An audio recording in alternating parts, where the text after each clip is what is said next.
Hello guys! Ayan, inutusan kong anak ko mag-deliver. Ayan, gawain niya kada hapon. Nagde-delivery siya sa laboratory. Ayan, may order sa amin na kikiam, cheese sticks, at saka yung aming lumpia na tauge. Ganun po. Ayan, dinedemo ko sa kanya kung magkano yan. Ayan, yung mga laman. Ayan, kinig na kinig din. Akala mo ito totoo. Ayan nga guys.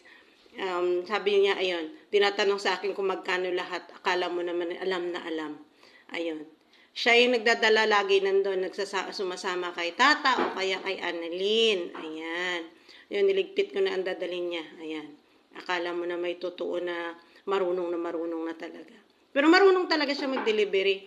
Kinakaaliwan yun dun sa laboratory. Nagpipictorial yun dun lagi. Kasi tuwang-tuwa sa kanya yung mga tao doon. Ayan. Ayan. Akala mo naman model. Mapakaway-kaway pang nalalaman. Ayan, di makalimutan ng tsinelas. At iba ka naman, mainit po yung kalsada.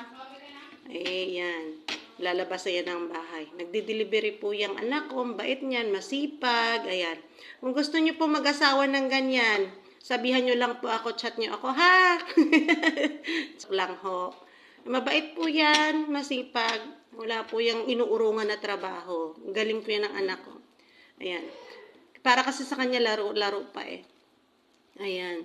Sige lang, layo pa din ng mga lakarin niya. Siguro mga 100 meters. Sarang ganon. Ayan. Bit-bit niya yung plastic. Ayan. Laboratory. Thank you, madam, sa pag-order. Ayan. Ayan yung pera. Ayan. Uwi na siya. Ayan. Ayan. Abot na sa mama ang koleksyon. Huwag magtira. Bye-bye. Very good. Bilang ni mama yan. Thank you for watching.